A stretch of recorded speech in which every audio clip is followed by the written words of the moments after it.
ముఖ్యమంత్రి చంద్రబాబు నాయుడు అమరావతిని blue green సిటీగా మార్చే లక్ష్యంతో సింగపూర్ తరహా రీసైకిల్డ్ వాటర్ టెక్నాలజీని ప్రవేశపెడుతున్నారు. వాడిన ప్రతి నీటి చుక్కను శుద్ధి చేసి మళ్లీ వాడుకోవడం, వర్షపు నీటిని ఒక్క చుక్క కూడా వృధా కాకుండా రిజర్వాయర్లలో నింపడమే ఈ విధానం అసలు ఉద్దేశ్యం. దేశంలోనే మొదటిసారిగా అమలు చేస్తున్న ఈ పద్ధతి ద్వారా అమరావతి నీటి ఎద్దడి లేని నగరంగా మాత్రమే కాకుండా పర్యావరణ హితమైన స్మార్ట్ సిటీగా ప్రపంచానికే రోల్ మోడల్ గా నిలవబోతోంది. సింగపూర్ తన నీటి అవసరాల కోసం పాటిస్తున్న 4 నేషనల్ ట్యాప్స్ విధానాన్ని అమరావతిలోనూ అమలు చేస్తూ వర్షపు నీటిని నిల్వ చేసేందుకు నీరుకొండ, శాఖమూరు, పెనుమాక వంటి ప్రాంతాల్లో భారీ గ్రీన్ ఫీల్డ్ రిజర్వాయర్లను నిర్మిస్తున్నారు. ఇవి కేవలం నీటిని నిల్వ చేయడమే కాకుండా ఆ ప్రాంతాల్లో భూగర్భ జల మట్టాన్ని పెంచడంలో కీలక పాత్ర పోషిస్తాయి. కొండవీటి వాగు, పాలవాగులను ఆధునీకరించి వరద నీటిని వృధా కాకుండా కృష్ణానదికి లేదా రిజర్వాయర్లకు మళ్లించేలా భారీ కాల్వల నిర్మాణం వేగంగా జరుగుతోంది. ముఖ్యంగా వరద నీటిని వెనక్కి మళ్లించేలా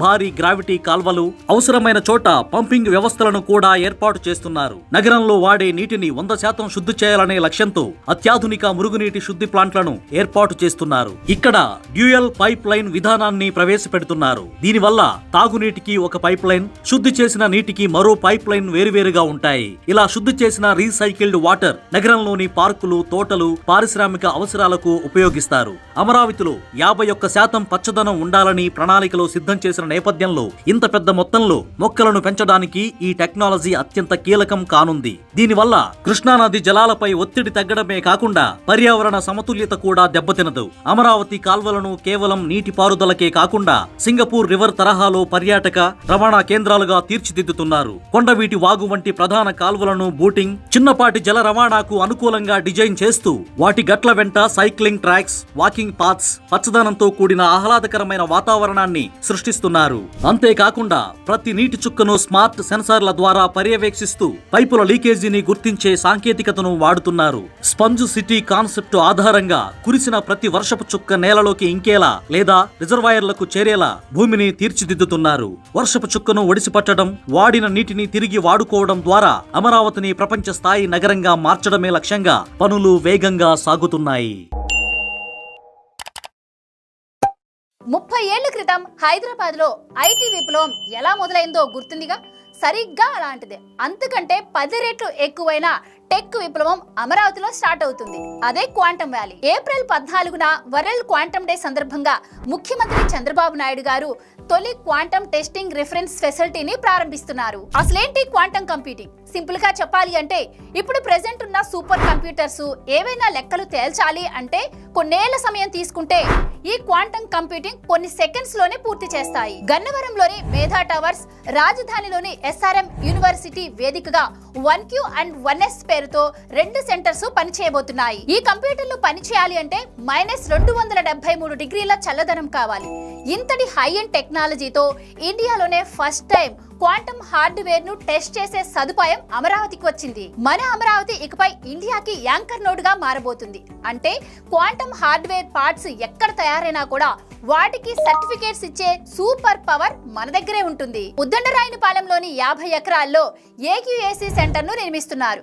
అక్కడ IBM భాగస్వామ్యంతో అత్యంత శక్తివంతమైన కంప్యూటర్స్ రాబోతున్నాయి. ప్రభుత్వం ఇప్పుడు కేవలం అక్కడ బిల్డింగ్స్ కట్టడం మాత్రమే కాదు, రాబోయే 5 ఏళ్లలో 45 లక్షల మందిని క్వాంటమ్ ఎక్స్పర్ట్స్ గా మార్చాలి అని టార్గెట్ గా పెట్టుకుంది. ఇప్పటికే 60,000 మంది శిక్షణ పొందుతున్నారు. కేవలం జాబ్సే కాదు, కొత్త మందుల తయారీ, వాతావరణ అంచనాలు, రక్షణ రంగం, ఇలా ప్రతి దాంట్లోనూ అమరావతి సెంటర్ ఆఫ్ అట్రాక్షన్ కాబోతుంది. ఇప్పటికే IIT, TCS, LNT లాంటి పెద్ద సంస్థలు లైన్ లో ఉన్నాయి. ఒకప్పుడు మనం IT సర్వీస్ ఇచ్చే దేశంగా ఉన్నాం, కానీ ఇప్పుడు క్వాంటమ్ మిషన్ ద్వారా టెక్నాలజీని సృష్టించే దేశంగా మారుతున్నాం. దానికి హెడ్ ఆఫీస్ మన అమరావతి. అప్పుడు సైబరాబాద్ ఎలాగో ఇప్పుడు అమరావతి క్వాంటమ్ వ్యాలీ అలాగా. అమరావతిలో రాబోతున్న ఈ క్వాంటమ్ వ్యాలీపై మీ అభిప్రాయం ఏంటో కమెంట్స్ లో చెప్పండి. మనం ఏదైనా ఒక వస్తువుని ఇష్టపడి కొనుక్కుంటే అది పగిలిపోతేనే ఎంతో బాధపడతాం. అలాంటిది 5 కోట్ల మంది కలలుగన్న రాజధాని అమరావతిని గత 5 ఏళ్లుగా అలా ముళ్ల పొదల్లో వదిలేస్తుంటే చూడ్డానికి ఎంత కష్టంగా అనిపించేదో మనందరికీ తెలుసు. కట్ చేస్తే అమరావతికి చట్టబద్ధత వచ్చింది. ఇప్పటికీ ప్రజల్లో దీనిపై కన్ఫ్యూజన్ క్రియేట్ చేసే ప్రయత్నం జరుగుతుంది. కానీ ఇకపై నో కన్ఫ్యూజన్ అని కేంద్రం కూడా ప్రూవ్ చేస్తుంది. ఎందుకంటే అమరావతిలో 2534 కోట్లతో సెంట్రల్ సెక్రటేరియట్ నిర్మాణం జరగబోతుంది.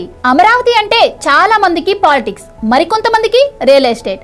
గత 5 ఏళ్లు అమరావతిని గ్రాఫిక్స్ అన్నారు, భ్రమరావతి అన్నారు, చివరకు అక్కడ ఏం లేకుండా చేశారు. రాజకీయాలను పక్కన పెడితే ఇప్పుడు కూటమి ప్రభుత్వం డెడ్లీ కాంబినేషన్ గేమ్ ప్లే చేస్తుంది. మోదీ గారు ఢిల్లీలో కట్టిన సెంట్రల్ వెస్టా తెలుసుగా, ఇప్పుడు అమరావతిలో కూడా అదే రేంజ్ లో కట్టబోతున్నారు. ఈ బిల్డింగ్స్ వస్తే అమరావతిని ఇంకెవ్వరూ మార్చలేరు. ఎందుకంటే కేంద్ర ప్రభుత్వం తమ సొంత ఆఫీసులన్నీ ఇక్కడే కట్టుకుంటుంది. ఇప్పటికే కాగ్ అమరావతికి వచ్చేస్తుంది. దీనికోసం రాయపూడిలో 7.87 ఎకరాల్లో లీజ్ అగ్రిమెంట్ కూడా పూర్తయింది. అండ్ 10 ఎకరాల్లో